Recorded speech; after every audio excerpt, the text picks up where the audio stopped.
Bismillahirrahmanirrahim.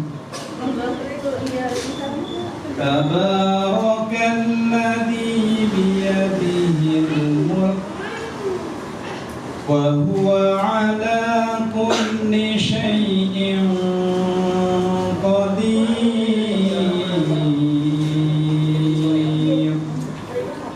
Alladzi khalaqal mauta wal hayata liyabluwakum ayyukum ahsanu amala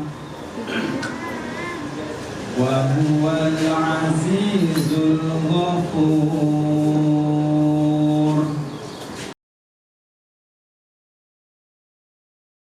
Pertama dan yang paling utama, marilah tidak lupa senantiasa kita memanjatkan rasa puji syukur kita kehadirat Allah Subhanahu wa taala, yang mana pada pagi hari ini kita masih diberikan banyak sekali kenikmatan, terutama nikmat iman dan Islam, kemudian juga nikmat sehat, nikmat sempat, sehingga dengan nikmat-nikmat yang kami sebutkan tadi, kita semuanya bisa menghadiri acara pengajian. Tatskip yo opo to ya? Tatskip yo gampangane pengajian. Sok ben judule digawe sing gampang. Pengajian rutin di PC. Nanti supaya lebih gampang, familiar, begitu. Ini ada yang datang sendiri-sendiri, ada datang berdua, bertiga, ya. Mudah-mudahan ini menjadi acara piknik ya, piknik tapi piknik ruhani. Ya. Nek piknik jasmani ini yo mungkin sudah mengagendakan ke kolam renang, mungkin ke waduk, mungkin ke mana-mana ya. Tapi ini kita hadir ya sendiri bersama berkeluarga ke taman surga ya, Riyadhus Shalihin ya. Taman surga ya. Itu salah satunya adalah di majelis ilmu. Nah, mudah-mudahan nanti kita mendapatkan kebahagiaan ya, kebahagiaan rohani kita ya. Itu juga butuh yang namanya siraman ya. Pohon itu kalau nggak disiram lama-lama layu ya, layu, kering dan mati ya. Maka rohaniah kita juga diberi siraman ya, supaya menjadi kuat ya, kuat menghadapi kenyataan.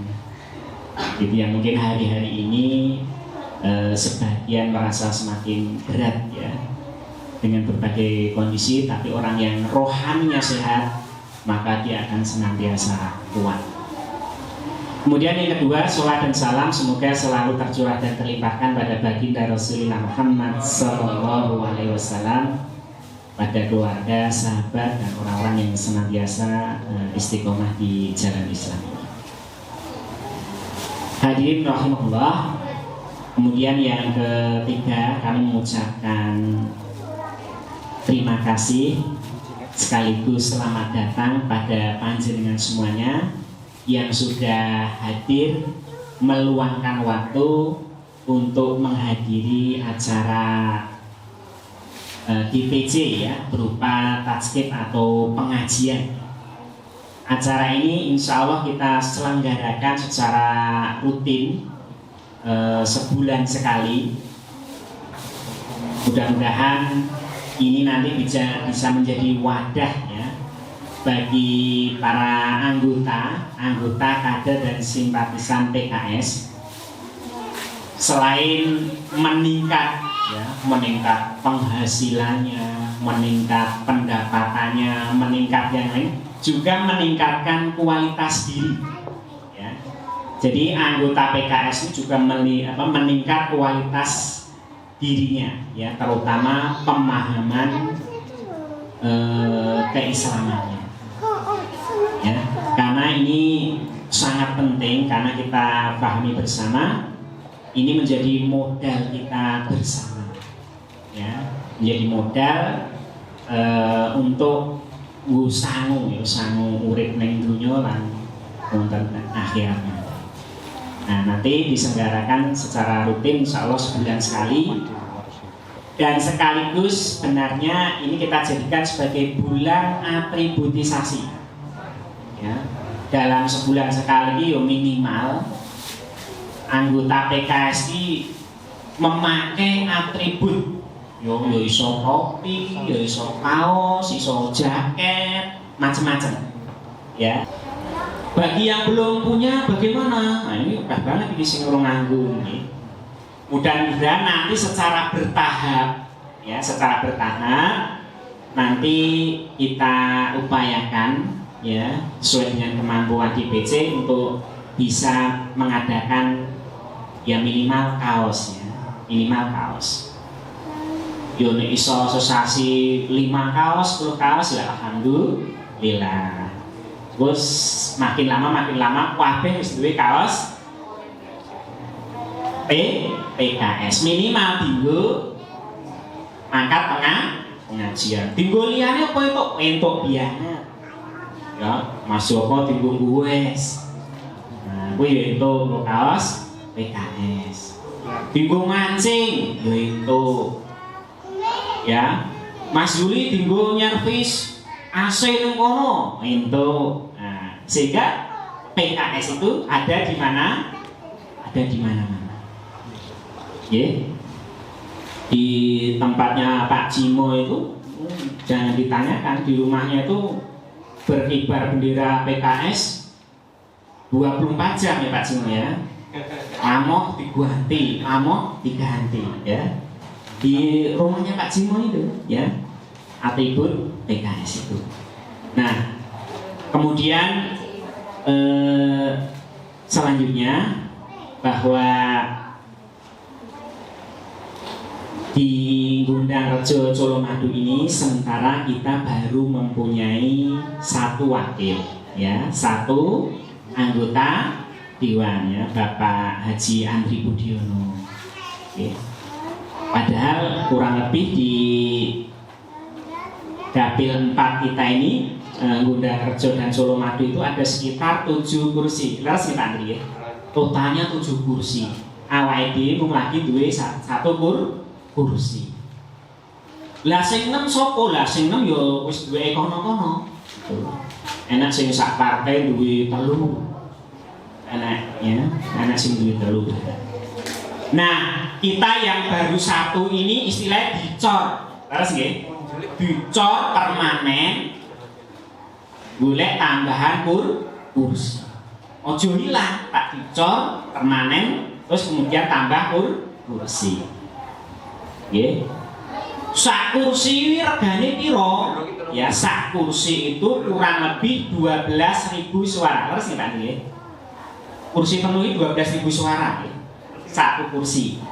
11 ya, antara 11 sampai 12.000 suara itu nanti baru jadi satu kursi. Nah, sementara PKS kemarin itu baru dapat sekitar 6.000-an ya. Terus Mbak nggih. 6.000 kursi sehingga yo awake dhewe jane murahan. Belum satu kursi penuh jek turahan. Ya. Sehingga wong siji wae rong penuh, maka target kita di 2024 minimal ya bisa dapat dua kursi. Nah, caranya bagaimana? Nah, caranya tentu bukan yang bisa melakukan, monggo sugeng rawuh Pak Wisnu.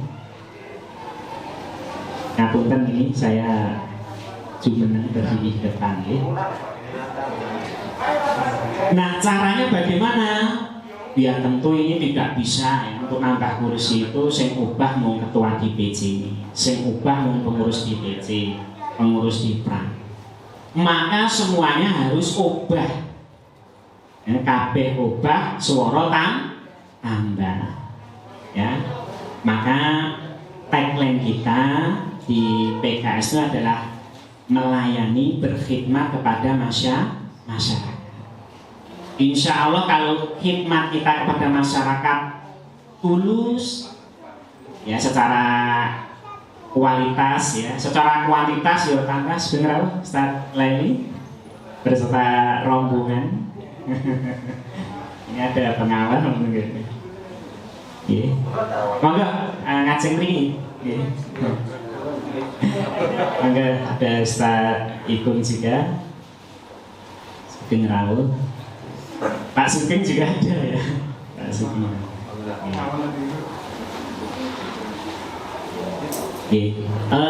Kalau memungkinkan mungkin sebaiknya ibu-ibu bisa geser total keluar mawon biar ini di luar insya Allah masih ada 2 ruang ya ini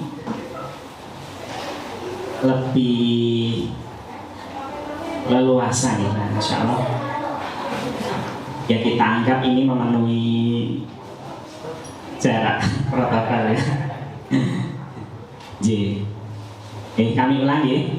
Nah supaya memperoleh 2 kursi itu ya mau nggak mau kita bersama-sama ubah ya. Kalau ubah suara tambah ya maka khidmat kita kepada masyarakat kita tingkatkan secara kualitas. Secara kualitas yo ketulusannya ya. Ketulusannya yo bantu ini tulus dan ikhlas. Secara kualitas ya kita perbanyak. Ya, sudah ada beberapa program yang kita luncurkan dalam bentuk khidmat itu ya, misalkan di bidang SPKK, bidang perempuan itu setiap bulan itu membagikan kurang lebih 55 paket sembako ya. Itu bergilir di setiap kelurahan, ada 11 kelurahan ya. Kemudian nanti ada bidang juga kesra ya, nanti dikomandani oleh Bu Mimi, kemudian Pak Sugeng, bagaimana nanti bidang kesra kesejahteraan masyarakat ya, bio anggotanya sejahtera, masyarakat juga sejahtera, nanti bisa membuat program-programnya dilaksanakan terkait dengan khidmat pada masyarakat, baik itu pelayanan kesehatan dan sebagainya. Kemudian juga bidang kepanduan dan olahraga, mungkin nanti di sini kader orang anggota itu merangkau pengajian sebulan sekali, mungkin juga ada kegiatan olahraga ya.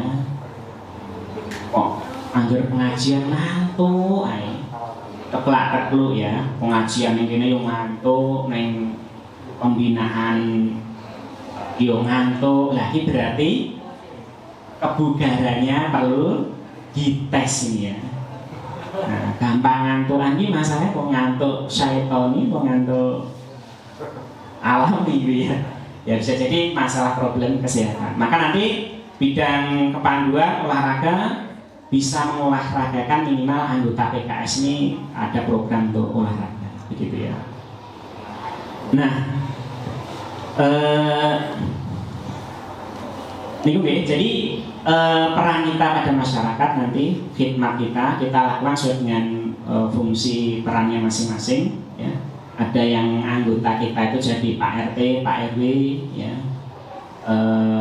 Walaupun tidak harus berseragam PKS, tapi ngerti kan mau PKS, maka berilah pelayanan yang purna, pelayanan yang baik, sehingga insya Allah itu nanti akan memberikan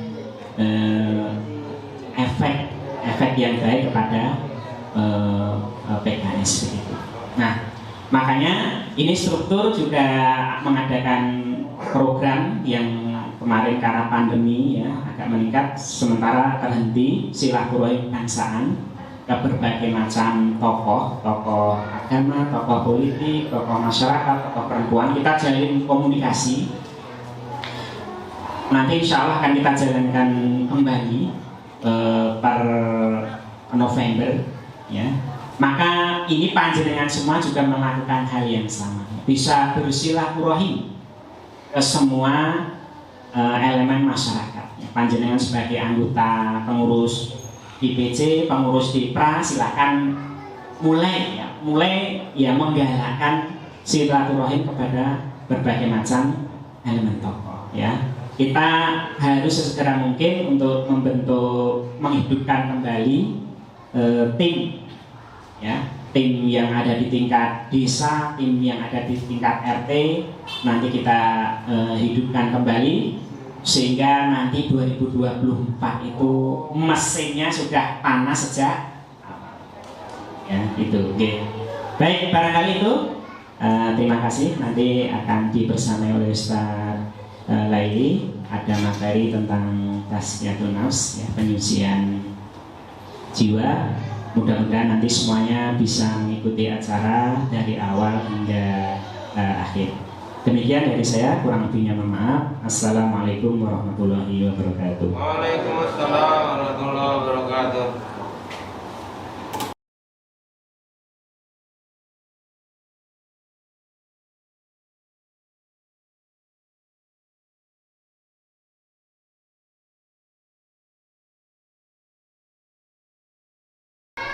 Alhamdulillah, wassalatu wassalamu ala rasulillah wa ala alihi wa sahbihi wa man wala amma ba'du.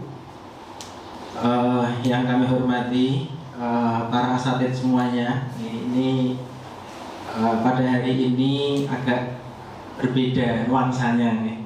Jadi kita sudah lama tidak bertemu dan ini kalau tidak salah perdana nih. Ustaz Andi sebagai panitia, kita dihadiri banyak ustadz dan ustadzah, dan ini saya banyak wajah-wajah asing, saya nggak tahu, banyak wajah-wajah baru, dan ya kalau di materi kami itu taskif terakhir yang kami isi itu tanggal 1 Desember 2019, tempatnya di Bali, itu terdata di sini. Setelah itu mungkin tidak ada taskif lagi, jadi pandemi semuanya kentung dan ular, tidak ada apa-apa. Dan ini kita sudah menggeliat, betul. Jadi alhamdulillah kita di tempatnya Pak Andri, yang kami hormati, para asatidz, ada Ustadz Ipung, ada Ustadz Yudo, ada Pak Andri, Ustadz Andri, dan ustadz-ustadz yang lain yang saya tidak bisa menyebutkan satu persatu. Alhamdulillah, pada siang hari ini atau pagi menjelang siang kita bisa dipertemukan oleh Allah Subhanahu wa Ta'ala kembali. Kalau saya boleh menyebutkan, ini bukan tazkiyah, mungkin temu kangen kan, kita kangen lama tidak bertemu. Termasuk tadi malam saya diskusi dengan istri saya, biar melu orang di Colomadu, aku melu, aku kangen karo ibu-ibu sana. Tapi karena ada orang tua, akhirnya kita berbagi, saya yang kesini, istri yang ikram, hormat ke orang tua, karena kemarin kita habis dari acara Semarang itu langsung ke Solo, Terus sebelum subuh saya tinggal, karena hari Ahad itu sebelum subuh saya ada beberapa jadwal di Colomadu, terus ke Baki Sukoharjo. Harusnya saya sekarang ke IKD Karanganyar, tapi karena kangen saya yang begitu tidak terbendung, akhirnya Karanganyarnya saya kalahkan dan saya ngeboti yang di sini, karena Karanganyar setiap pekan ke sana, terus ya sering ketemu. Tapi kalau yang di sini saya pernah dulu di Colomadu, tetapi beberapa tahun ini domisili saya sudah di Gondangrejo, jadi sudah sering tidak bertemu atau lama tidak bertemu dengan teman-teman, dengan para asatidz yang ada di Colomadu ini. Ini yang pertama. Dan marilah kesempatan ini kita syukuri agar nanti pertemuan kita lebih berkah. Minimal dengan lesan kita membaca hamdalah bersama-sama. Alhamdulillah. Yang kedua, salawat dan salam juga kita selalu mintakan agar Allah limpahkan, Allah curahkan, Allah berikan kepada Nabi kita Muhammad SAW, kepada keluarganya, kepada para sahabatnya, dan kepada semua pengikutnya. Baik, para asatidz semuanya yang dirahmati Allah, sebelum kita masuk ke materi, nanti biar nyambung, saya ingin mendengarkan mungkin dari Ustadz Andi tujuan pemilihan tema ini apa, karena jujur tema ini bagi saya tema berat kan, tema berkelas karena menyangkut seorang ulama yang bernama Abu Hamid Al-Ghazali, dan kitabnya sangat populer di Indonesia dan di dunia. Di Indonesia ini biasanya di pondok-pondok salaf, pondok pesantren itu merupakan bacaan wajib. Namanya kitab, kalau tidak salah yang dimaksud adalah Ihya Ulumuddin. Barangkali sebelum kami masuk, biar nanti ngeklik, saya minta Ustadz Adi untuk menjelaskan tema ini, tema target yang ingin dicapai apa dari pemilihan tema tersebut dan latar belakangnya apa. Kepada beliau mungkin monggo. Ini mukadimah kultumnya dulu. Assalamualaikum warahmatullahi wabarakatuh. Insyaallah untuk targetnya itu pertama ini perdana, targetnya semoga dengan materi tasbih ini kedepannya bisa menambah kuantitatif dari jumlah kehadiran. Yang kedua, bisa meningkatkan keimanan kita selaku kader-kader dakwah dan juga memberikan semangat kita di pasca pandemi ini supaya lebih berkarya dan bermanfaat bagi masyarakat. Itu targetnya. Terima kasih atas penjelasannya tadi. Jadi yang pertama adalah agar kehadiran kader di Taskin itu lebih meningkat, kalau kami boleh cerita, saya ini datang ke Colomadu itu belum lama. Ke Colomadu itu sekitar tahun 2008 kalau tidak salah. Kalau ustadz-ustadz yang seragam ini, mohon maaf saya masih asing itu. Beliau itu siapa, tinggal di mana itu, biar nanti nyambung. Yang lain-lain saya udah Pak Yudo, bosen aku. Pak Kris, itu bisa apal itu Pak Simo. Tapi yang ustadz-ustadz ini, mohon maaf, bisa disampaikan beliau siapa? Wajah-wajah baru gitu. Atau pangling, Pengurus di Perak. Di Perak ini berarti ini ya? Ranting. Oh, di bawahnya DPC berarti gitu? Oh, yang kurang ngerti. Baik, banyak para asalis dari di sini. Jadi kalau kami boleh cerita, karena target pertama agar kader itu tingkat kehadiran taskifnya itu lebih lebih rajin, berarti begitu nggih. Kalau saya boleh cerita, saya itu datang di Colomadu itu tahun 2008. 2008 saya baru pulang dari Mesir. Waktu itu saya direkrut oleh almarhum Direktur CV Mediatama, Bapak Suparmin, karena tahun 2008 itu baru ngebum-ngebumnya buku terjemahan. Jadi buku terjemahan itu laris manis kayak kacang goreng. Beliau punya insting bisnis, akhirnya cari orang yang bisa menerjemahkan buku Arab. Nah, akhirnya dia punya karyawan, yang mana karyawan ini teman saya. Waktu di SMA dia tahu saya pulang, saya ditarik. Ketika saya ditarik, saya negosiasi, Pak, kalau saya ngantor kayaknya saya pilih freelance saja. Jadi waktu saya bebas, tapi beliau mengatakan freelance boleh, tapi kita belum punya orang di sini, belum punya orang, dan kita butuh orang itu. Jadi beliau mau menumbuhkan sebuah tunas, yang mana tunas itu nanti geraknya di bidang terjemahan buku-buku Arab yang tipenya adalah tipe keagamaan seperti itu. Nah, terus setelah saya kerja, kantornya dulu masih di sini kalau nggak salah, di Tugu Boto, Ngetan itu ada. Sekarang masih, tapi sekarang kantor pusatnya pindah di Gawanan. Setelah beberapa bulan, saya kenal dengan teman-teman, begitu akhirnya saya sering diminta ngisi, dan waktu itu secara resmi kajiannya juga tasqif, tapi tempatnya dulu di Galanan, tempatnya Buzul ini hadir nggak ya Buzul ya? Buzul putrinya Bapak Solehan, dulu di sana, dan saya mendengar kabar bahwa zaman dulu pernah ada, tapi yang isi Ustadz Budiman Mustafa katanya. Betul atau tidak nih? Nah, itu saya belum datang, saya baru orang kemarin sore, jadi dengar-dengar yang isi Ustadz Budiman Mustafa, terus sempat terhenti katanya begitu, sempat terhenti, akhirnya kami lanjutkan. Itu tasqif yang ada di Gawanan. Terus saya dengar juga sebuah kisah atau rintisan pengajian. Kalau nggak salah masjidnya Pak Ustadz Ipung ya. Ustadz Ipung itu dulu katanya dijadikan tempat taskif juga tadi, atau tidak? Dulu sekali. Nah ya dulu sekali. Oke. Sebelum Ustadz Budiman berarti. Iya, Atau sebelum oke. Jadi tempatnya Ustadz Ipung itu daerah SDMPU itu kan ada masjid. Itu juga menjadi pusat juga nih, pusat taskir juga dulu sekali sebelum Ustadz Ipung ada, otomatis sebelum saya ada. Nah, terus kita berjalan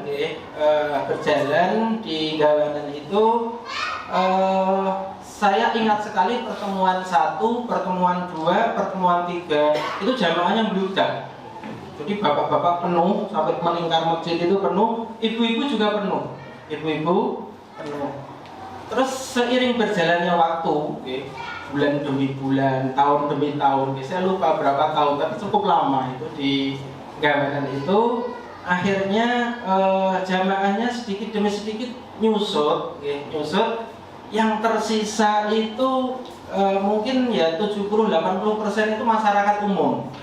Padahal taskif itu kalau di materi tarbiyah itu aslinya untuk internal kalau tidak salah nih. Nanti kalau salah para asatid yang senior bisa menjelaskan. Taskif itu ya sarana tarbiyah semacam liko begitu. Itu aslinya adalah untuk internal. Nah, di sana ya bisa dibilang 80%, 90% itu sing kader itu meripili.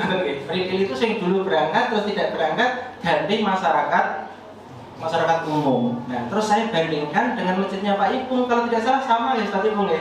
Di masjidnya Ustadz Ipung itu mungkin 95% ini orang umum gitu, orang umum. Nah, yang menjadi pertanyaan kami, artinya yang namanya taskif itu kan program internal kita, sudah kita jalankan. Di situ kita mencoba menggabungkan antara internal dengan eksternal, tetapi yang lebih bertahan itu ternyata eksternal. Nah, ini yang perlu nanti patut kita diskusikan.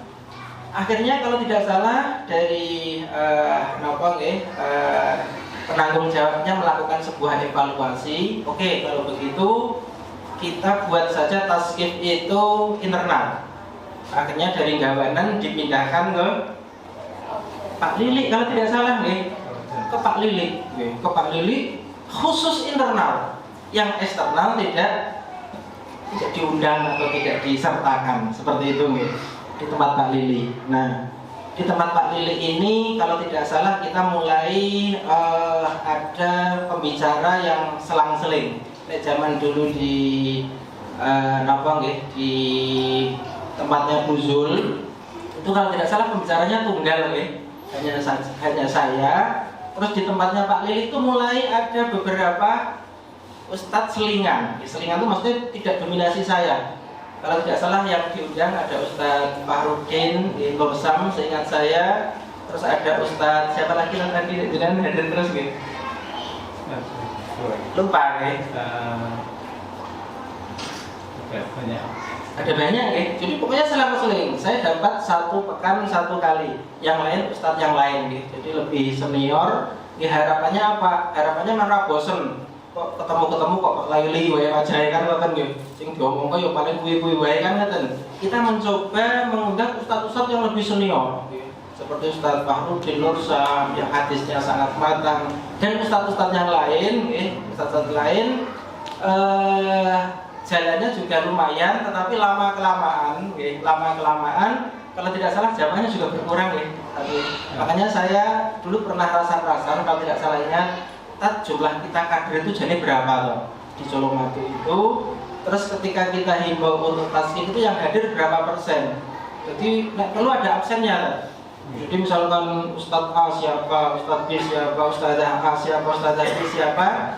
Nah, di situ kan ada semacam penilaian. Kalau tidak salah kehadiran itu juga merupakan satu instrumen penilaian di dalam tarbiyah, baik itu likop maupun sarana-sarana tarbiyah yang lain. Misalkan nanti Ustadz A yang paling rajin nggak perlu ya dia apa ngoten ben semangat nih. Hukuman hadiah sih. Mungkin umroh ngoten nggih.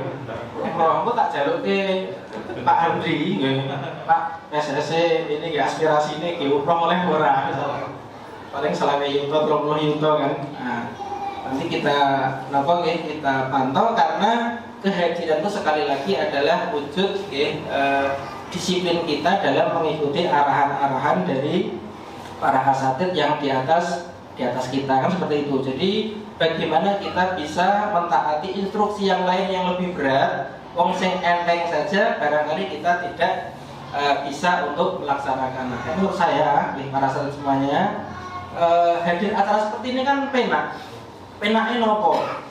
Wis kumpul-kumpul, ketemu kancane, terus ono snacknya nggak buat tunggu? Ada snacknya Pak Simo. Ono snacknya, ono ngombene ora? Ada juga kan? Wah, paling penak ada makannya duduk di ruangan yang nyaman. Apalagi kita ada AC-nya, meskipun mungkin tidak dinyalakan karena pintunya terbuka dan ibu-ibu ada yang di luar. Ini kan sak nyaman-nyamane gampangannya kegiatan. Kalau kita bandingkan dengan zaman Nabi Muhammad dulu, sing jenenge dakwah itu penuh dengan ora peta, kan begitu? Penuh dengan tidak nyaman, penuh dengan tidak enak. Nah, pertanyaannya, dengan kenyamanan yang kita miliki itu ternyata berbanding terbalik dengan tingkat kehadiran dari jamaah yang hadir. Makanya saya sangat tadi kita klik sekali dengan yang dimaksud dengan Ustadz Andi, karena Ustadz Andi itu dari dulu panitia, sama MC terus Ustadz Jenanil. Taruh tilawah, ini tadi tilawahnya siapa? Ustadz Andi lagi, tidak mengkader begitu ya. Dari dulu Ustadz Andi sejak di abadi di Gawanan ya Pak Andi. Kalau seksi sibuknya itu dulu Bu Murti. Bu Murti terus itu masih nggak Bu Murti, masih tinggal di sana nggak ya? Masih ya, ini hadir nggak ya? Pokoknya seksi sibuk, seksi snack ya beliau dan kawan-kawan kan seperti itu. Nah, terus di Pak Lili juga Pak Andi yang MC, terus di sini juga MC plus tilawah ya, MC-nya Pak Kris. Nah, di sini berarti, kalau kita kembali ke konsepnya Al-Ghazali, ya, Abu Hamid Al-Ghazali, beliau punya kitabnya sangat spektakuler. Kitabnya namanya Ihya Ulumuddin. Kitab Ihya Ulumuddin ini jujur saya belum membaca dari A sampai Z. Saya belum membaca dari A sampai Z karena untuk menyimpulkan sebuah konsep pendidikan atau tazkiyatun nafs itu kan logikanya kita harus baca. Tapi saya harus baca dari A sampai Z, saya tidak ada waktu karena saya harus berbagi dengan kegiatan dakwah yang lain. Nah, akhirnya saya mencoba mensiasati, mencari penelitian-penelitian, artinya mahasiswa yang meneliti kitab-kitab beliau, dan ternyata sudah banyak, baik itu penelitian lama maupun penelitian yang baru. Nah, adapun daftar isinya, kitab ini dibagi menjadi 4 pokok besar. 4 pokok besar. Yang pertama bicara tentang ibadah. Jadi ada seperempat pertama, seperempat kedua, seperempat ketiga, dan seperempat terakhir. Modelnya seperti itu. Seperempat yang pertama ini beliau berbicara tentang ibadah. Ini biasa tentang bersuci, tentang sholat, tentang puasa, tentang haji. Di seperempat yang kedua beliau berbicara tentang muamalah. Jadi seperempat ibadah, terus seperempat muamalah. Seperempat yang ketiga beliau berbicara tentang akhlak-akhlak yang tidak baik. Akhlak-akhlak yang tidak baik yang bisa mencelakakan dan menjerumuskan kita. Dan yang seperempat yang terakhir adalah akhlak-akhlak yang baik. Nah, yang dua ini saya agak lupa. Apakah yang baik dulu baru tidak baik, atau tidak baik dulu baru baik? Menurut para asatid yang pernah membaca daftar isinya atau bukunya begitu, yang mana yang didahulukan ya? Tidak baik dulu atau yang baik dulu ya? Baik dulu ya? Baik dulu baru yang tidak baik. Nah, ini setelah sudah membaca, berarti ada yang tidak baik, terus ada yang baik. Ini secara struktur ininya ya, struktur penulisan buku beliau. Nah, adapun metode beliau barangkali yang nanti berhubungan dengan keinginan panitia di dalam membuat membuat acara ini adalah akan kami sampaikan beberapa konsep. Konsep yang pertama kita akan awali. Sekarang jam 8:07 Ustaz Andi. Nanti kita dikasih waktu sampai berapa menit materinya? 8:45 gitu. Ada waktu 45 menit. Nanti ada tanya jawab. Oke. Baik, para asatidz semuanya yang dirahmati Allah, kita jujur ini kitab atau materi berat bagi kami, tapi karena ini amanah, ya nanti sebisa saya kami sampaikan. Ini sifatnya sekali lagi, menurut saya nggak usah tasqif saja, tapi mungkin ini sharing saja, sharing apa yang kami dapatkan dari konsep-konsep Tazkiyatun Nafs dari Imam Al-Ghazali, dan nanti monggo para asatidz bisa melengkapi jika ada kekurangan dan bisa meluruskan jika yang memang kami sampaikan itu adalah salah. Jadi kita take and give saja. Yang pertama, pentingnya Tazkiyatun Nafs ini kami sampaikan agar nanti para asatidz lebih yakin bahwa Tazkiyatun Nafs itu bukan sesuatu yang bahasanya milenial itu kaleng-kaleng. Bukan sesuatu yang kaleng-kaleng. Tazkiyatun Nafs itu adalah satu dari misi utama diutusnya Nabi dan Rasul. Ini misi utama itu adalah Tazkiyatun Nafs. Dasarnya apa? Dengar? Oh iya, tes. Nyata nih ya? Oke. Mohon maaf nih. Jadi biar kita yakin kalau Tazkiyatun Nafs itu memang adalah misi kerasulan, ada beberapa ayat kita sampaikan satu saja. Misalkan dan temanya pas ini tema Maulid Nabi. Ayatnya adalah doa Nabi Ibrahim ketika beliau selesai membangun Ka'bah. Jadi ketika Ibrahim selesai membangun Ka'bah, wa id yarfa'u Ibrahimul qawaida minal baiti wa Ismailu. Ketika Ibrahim meninggikan bangunan Ka'bah bersama Ismail, Ibrahim ini melantunkan beberapa doa. Nah, kita ambil doa yang kita butuhkan saja adalah doa yang kedua atau ketiga, kalau tidak salah. Nanti yang para asatidz yang hafal surat itu nanti bisa dilengkapi. Ibrahim berdoa, Rabbana wab'ats fihim rasulam minhum. Ya Allah, nanti ketika saya membangun Ka'bah ini, di sini ada masyarakat. Dan utuslah satu orang rasul dari masyarakat ini, yang mana nanti misinya adalah yang pertama adalah yatlu alaihim ayatika. Yang pertama, yang namanya nabi itu adalah yatlu alaihim ayatika. Sama para ustadzah itu juga misinya, kalau kita memang pewaris misinya nabi dan rasul, harus membacakan ayat-ayat Allah kepada masyarakat. Yatlu alaihim ayatika. Terus yang selanjutnya adalah wa yu'allimuhumul kitaba wal hikmata. Mengajarkan kepada mereka kitab dan hikmah. Para ahli tafsir ini berbeda pendapat Ada yang mengatakan hikmah itu Al-Qur'an, kitab itu Al-Qur'an, hikmah itu hadis. Ada yang mengartikan yang lain. Makan nuwun, biasanya nek kiai-kiai NU niku nek metu wedange niku tandane sarep rampung gitu biasanya. Jadi lagi lekasan sarep rampung. Balik. Kalau kenapa kok kelingan kiai NU? Biasanya kiai NU nek kon maju iki disolawati lho nggih. Jadi oh iya seperti yang ada di desa-desa. Kita lanjutkan. Wa yu'allimuhumul kitaba wal hikmata wa yuzakkihim, dan mentazkiyah mereka. Jadi Nabi, Rasul, utamanya Nabi kita Muhammad SAW itu punya tugas untuk mentazkiyah para sahabat. Para sahabat bertugas mentazkiyah para tabi'in. Para tabi'in bertugas mentazkiyah atba' tabi'in, dan seterusnya sampai generasi kita para asatidz mentazkiyah para binaannya, binaan mentazkiyah, binaan-binaannya, dan seterusnya sampai ila yaumil kiamat selain isi 1 dan isi 2, karena yang kita butuhkan hanya wayuzakihim. Ini yang pertama. Terus yang kedua, biar kita semangat di dalam mentazkiyah diri kita maupun orang lain. Yang namanya tazkiyah ini adalah inti dari keberuntungan. Kan ada ayat yang mengatakan qad aflaha man zakkaha, telah beruntung orang yang mentazkiyah dirinya.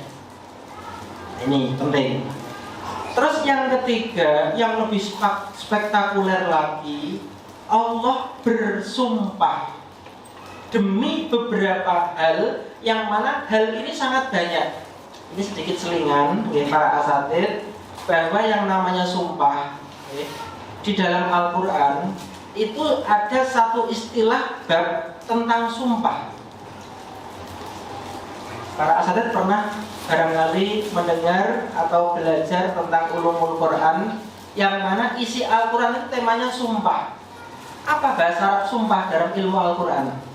Ada yang pernah membaca? Apa? Seperti qasam, Izzuddin Al-Qasam. Nah, saya jadi ingat nih, qasam. Qasam itu artinya sumpah. Ketika nanti kita masuk di dalam bab sumpah, nanti pasti di situ ada beberapa unsur yang dipelajari. Yang pertama, yang bersumpah itu siapa? Bisa Allah, bisa manusia. Terus yang kedua, objek yang dipakai sumpah itu harus seperti apa? Kalau Allah bagaimana? Kalau manusia bagaimana? Terus ketika orang bersumpah itu harus isinya apa? Mengapa harus bersumpah? Untuk menyampaikan sesuatu yang penting. Makanya 3 hal saja ini sebagai selingan agar kita tahu pentingnya tazkiyatun nafas. Baik, yang pertama tentang sumpah qasam, ini bisa Allah, bisa manusia. Konsep yang pertama, kalau Allah bersumpah boleh menggunakan nama semua makhluk yang ia ingini. Ini konsep pertama. Tapi kalau manusia bersumpah, harus bersumpah dengan menyebut nama Allah. Jadi orang kenal kok bersumpah, aku sumpah wanita Kak Demit misalkan. Saya pernah didengar di desa itu loh. Aku sumpah loh wanita Kak Demit aku ranjipo misalkan. Jadi nek manusia bersumpah itu harus demi Allah. Dul Sumbang itu punya lagu. Demi kamu aku pamit, sebentar aku ke langit, kan begitu. Terus aku kantongi bintang-bintang, kan begitu. Nah, kalau manusia harus bersumpah dengan nama Allah, dan itu variasinya di dalam bahasa Arab hanya ada 3 metode, 3 cara. Dengan menyebutkan nama Allah ditambahi wawu di depannya, atau ba di depannya, atau tak di depannya, hanya itu. Wallahi, tawallahi, dan billahi. Karena inilah mengapa ulama tafsir mengatakan bahwa mengapa bismillah itu harus disisipi kata ismi. Kan kita biasanya sebelum memulai pekerjaan bismillahirrahmanirrahim. Artinya apa? Bismillah kan dengan menyebut asma Allah. Mengapa tidak langsung saja dengan Allah? Dengan kebersamaan Allah kan lebih keren. Kita bukan hanya menyebut nama, tapi dengan Allahnya langsung. Nah, makanya ulama mengatakan hikmahnya untuk membedakan antara tabarruk dengan matahari itu sesuatu yang azim. Wal laili sesuatu yang azim, malam hari. Wal asri waktu, masa, sesuatu yang azim. Wat ini buah yang sangat azim. Ini itu buah yang sangat luar biasa, dan lain-lain. Nah, terus yang ketiga, konsep tentang qasam, Allah tidak mungkin menyebutkan sesuatu setelah qasam kecuali sesuatu yang azim pula. Sesuatu yang azim pula. Misalkan wal asri, demi masa. Allah mengatakan sebuah berita yang penting. Innal insana lafi khusrin, sesungguhnya manusia berada di dalam kerugian. Ini kan penting. Jadi semua yang dipakai Allah bersumpah, beritanya pasti penting. Oke, sekarang untuk tazkiyatun nafas, ini Allah menggabungkan antara banyak qasam, yang mana ini tidak ada di surat yang lain. Kalau tidak salah surat Asy-Syams. Coba kita baca pelan-pelan Wasyamsi wa duhaha wal qamari idza talaha. Terus wan nahari idza jallaha. Terus wal laili idza yaghshaha. Terus was samai wa ma banaha. Terus wal ardi wa ma tahaha. Terus wa nafsin wa ma sawwaha. Terus fa'alhamaha fujuraha wa taqwaha. Terus qad aflaha man zakkaha. Coba kita hentikan di situ. Telah beruntung orang yang mensucikan jiwanya. Qad aflaha man zakkaha. Diawali dengan qasam yang begitu banyak. Qasam satu saja sudah begini, apalagi qasam itu sangat banyak dan itu objek-objeknya itu variatif. Wasyamsi, Allah bersumpah demi wasyamsi, sambil belajar bahasa Arab, demi matahari. Waduhaha, artinya dan waktu duhanya. Allah bersumpah dengan waktu-waktu ini, matahari dan waktu duhanya.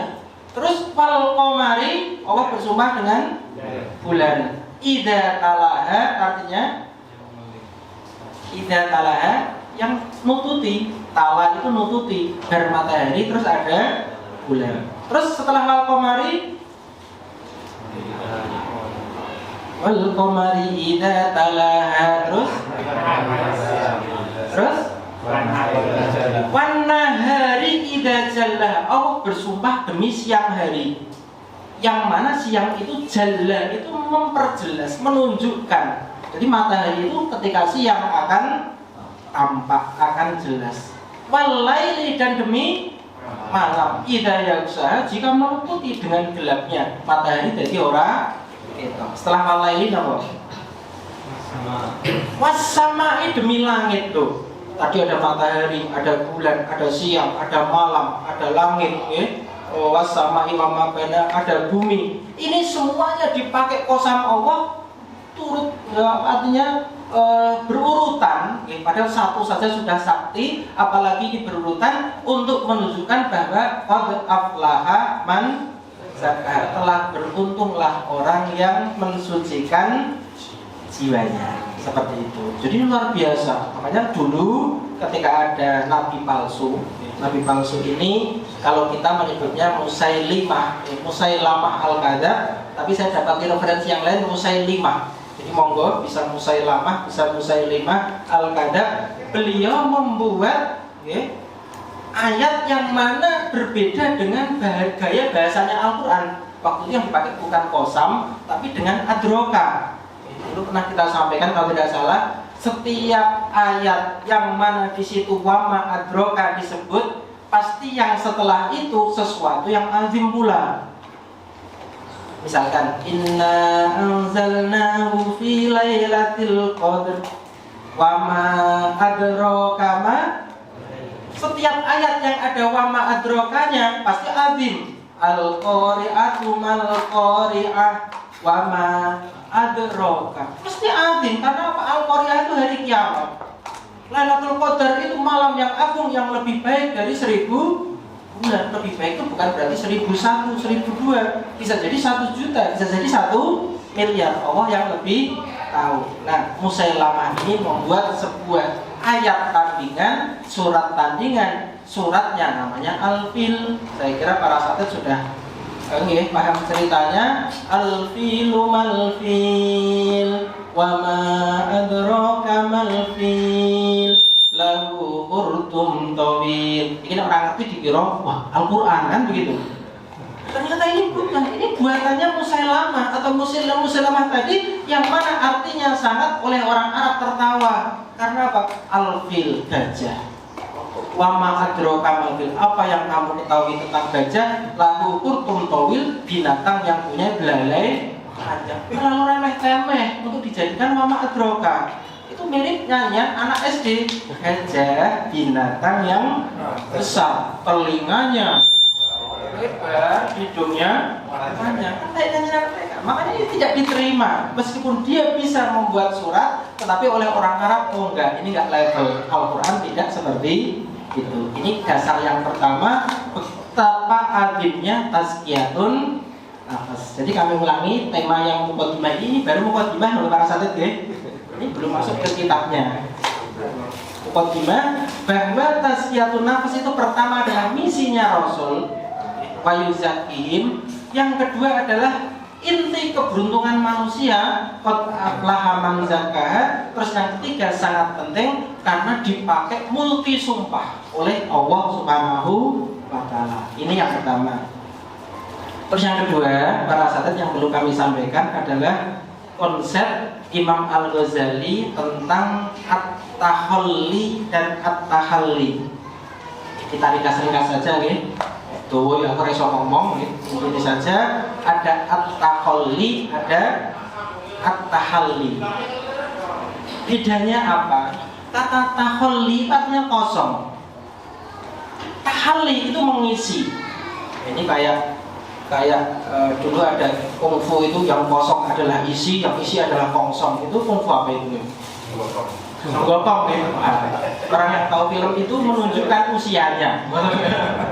Dipakai tentangan.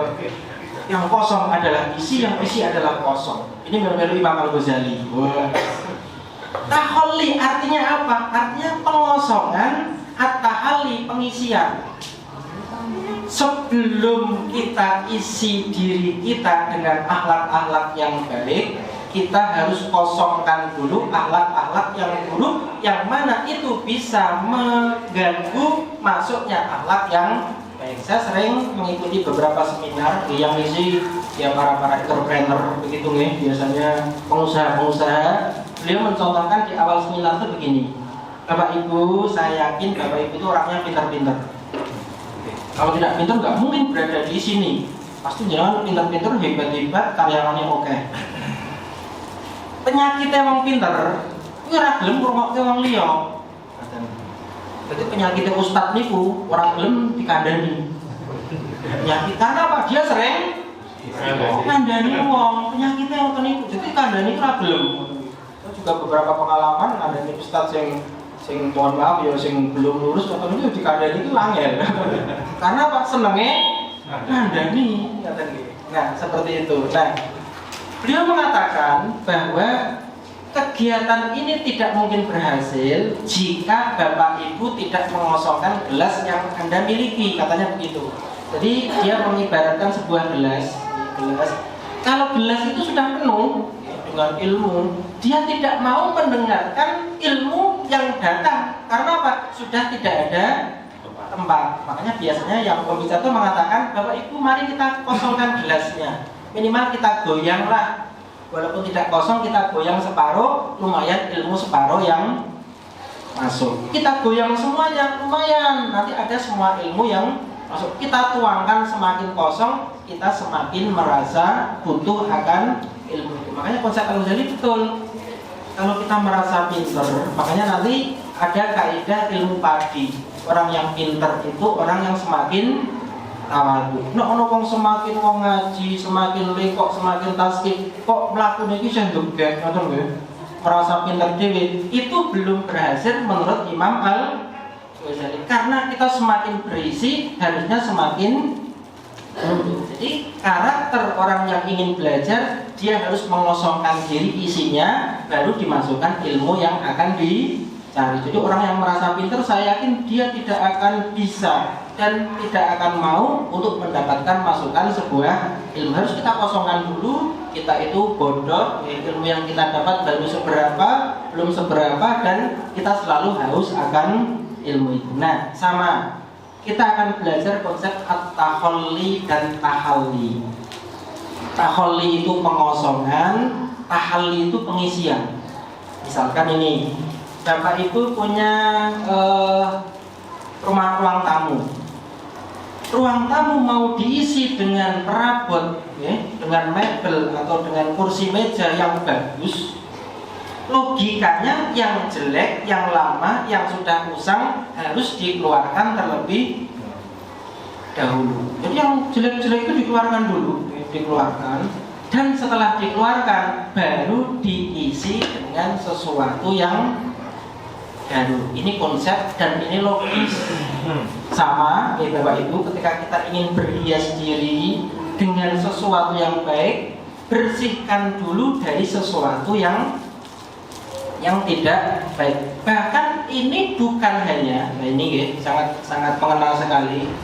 Untuk mendapatkan sesuatu yang baik itu tidak bisa hanya dengan pengetahuan.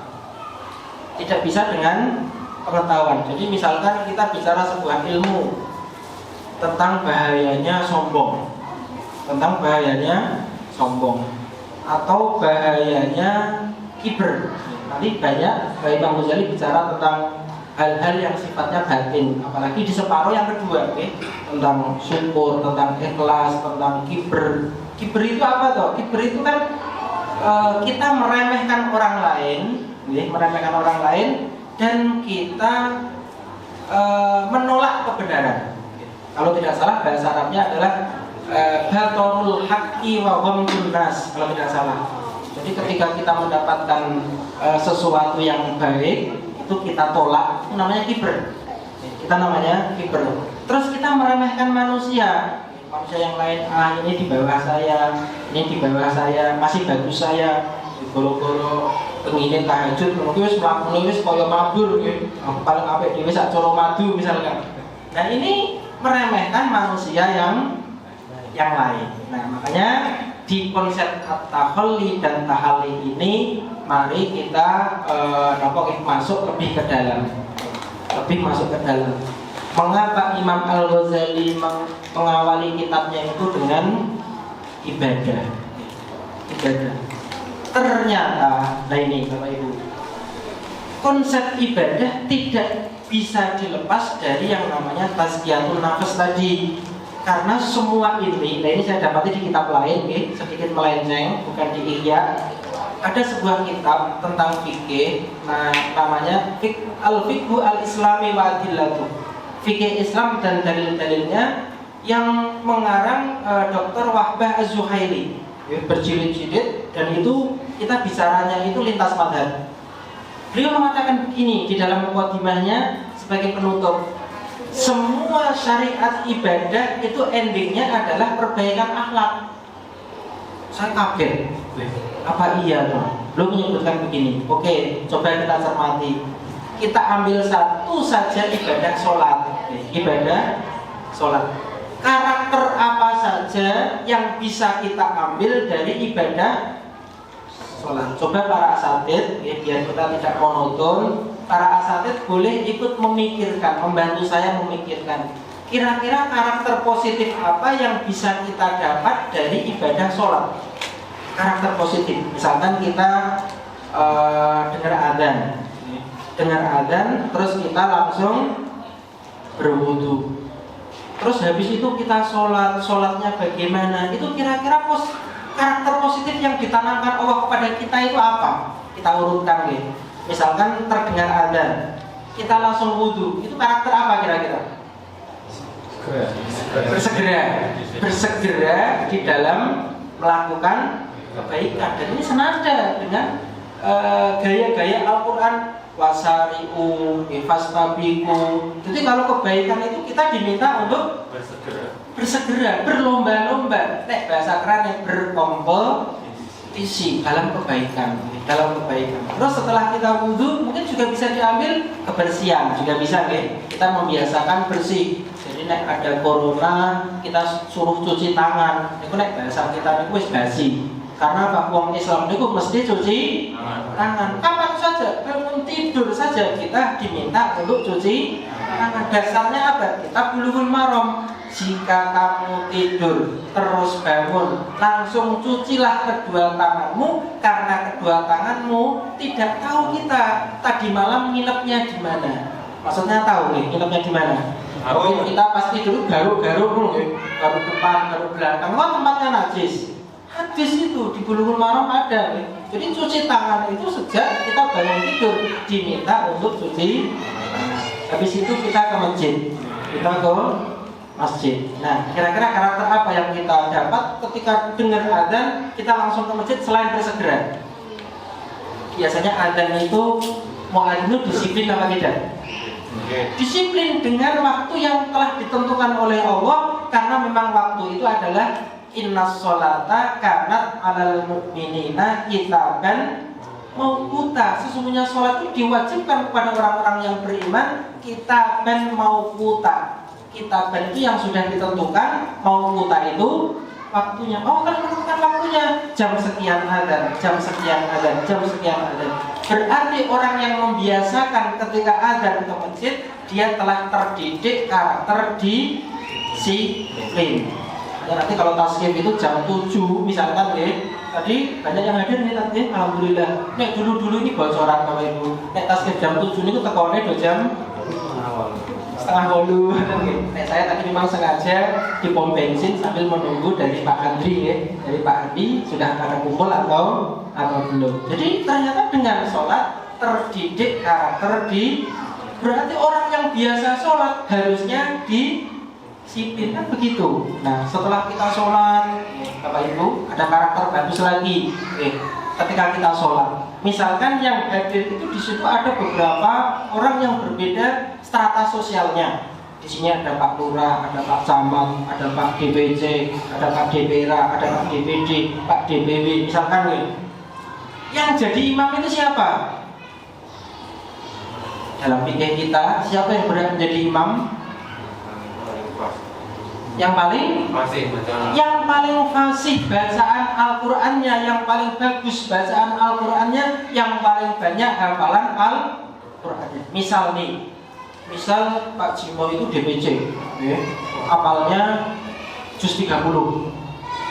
Terus ada ustadz-ustadz yang DPRA, yang saya baru kenal ini, hafal 30 juz. Nah, misalkannya, kira-kira yang berhak jadi imam DPRA atau DPC? Seperti itu tuh fikih kita. Jadi kita tidak mengenal strata sosial. Ini kode apa ini udah keluar? Kode makan. Ya Allah. Ini lagi pemanasan loh jadi. Lanjut. Jadi Imam Al-Ghazali kembali lagi ya, karena sudah ada kode makan, berarti sebentar lagi selesai. Jadi kita baru pemanasan. Nyindir ya. Enggak apa-apa. Saya juga senang ya. Nah, kembali ke materi. Jadi mengapa Imam Al-Ghazali mengawali dengan thaharah, dengan sholat? Karena yang namanya karakter jiwa diri tidak bisa dilepas dari yang namanya ibadah. Dengan kesimpulan, ibadah itu mendidik karakter. Kita ambil contoh yang lain selain sholat. Saya yakin masih banyak sekali waktunya tidak cukup. Langsung saja sholat. Misalkan puasa, sholat sudah puasa. Allah menyebutkan satu ayat penutup ketika berbicara tentang puasa. Kan puasa kan bicaranya yang pertama kan ya ayyuhalladzina amanu kutiba, kan begitu. Terus di bawahnya syahrul ramadhanal ladzi unzila, kan begitu. Terus nanti lembar selanjutnya itu berbicara tentang hubungan suami istri di malam Ramadan, oke? Napa niku uhilla lakum lailatas yamir rafatu, kan begitu. Terus nanti bicara banyak tentang puasa. Jadi bukannya yang satu. Nanti Allah menutup ayat-ayat puasa itu disisipi satu karakter. Karakter apa? Karakter tidak boleh makan harta orang lain dengan cara yang batil. Wala ta'kulu amwalakum bainakum bil batil.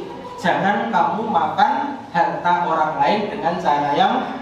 Kenapa? Karena puasa itu harta kita, makanan kita saja kita tidak mau makan, apalagi makan harta orang lain. Ini dibiasakan oleh Allah. Pangananmu ojo tok pangan, pangananmu ojo tok pangan, apalagi panganan orang lain, dibiasakan. Makanya mengapa puasa itu 30 hari agar kita terbiasa. Nah, makanya nanti di poin ketiga konsepnya Imam Al-Ghazali adalah membiasakan diri untuk melawan keinginan kita yang tidak baik.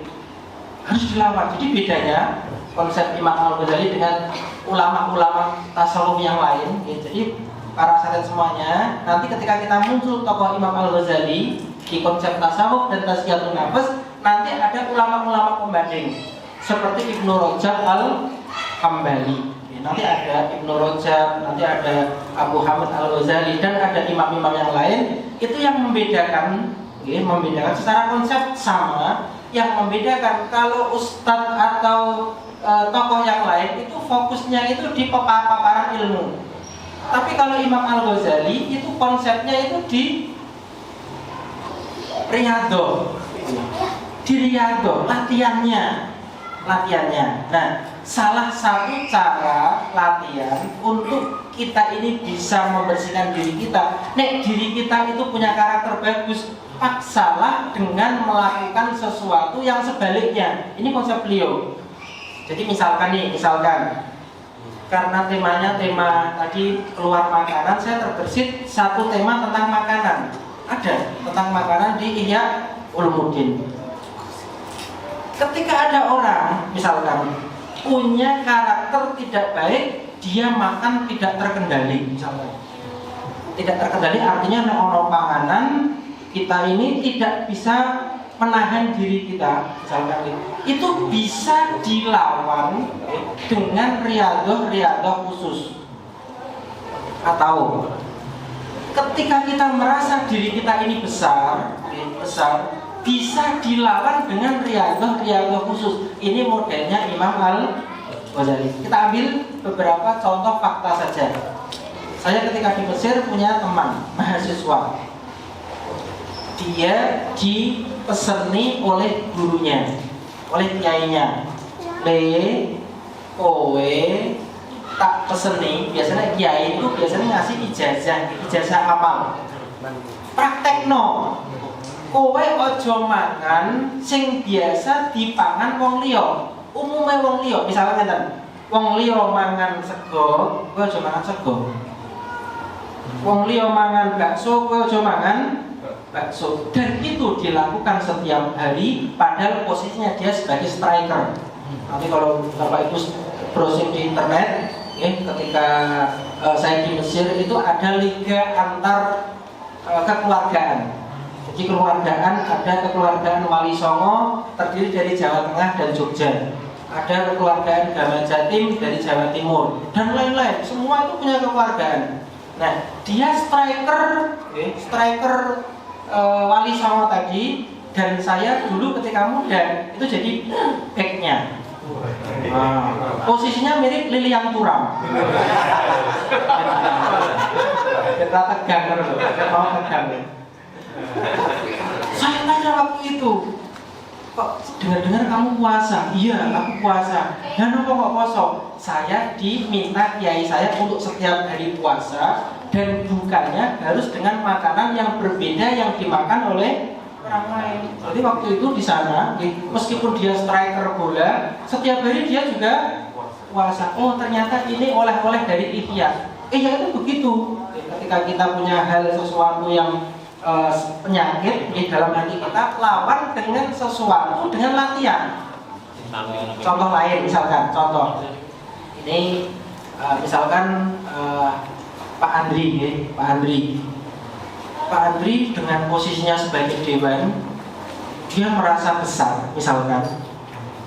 Terus beliau tidak mau melakukan hal-hal yang remeh-temeh. Nah, wong niku wis merasa besar, itu biasanya dia tidak mau melakukan yang remeh-temeh. Contohnya apa? Menyapu halaman misalkan, atau mencuci piring. Alah, nggak usah Pak Andri lah. Para asatidz di sini nyapu halaman kerso apa tidak ya? Kerso. Tenang Pak Simo. Pak Simo cuci halaman, nyapu halaman.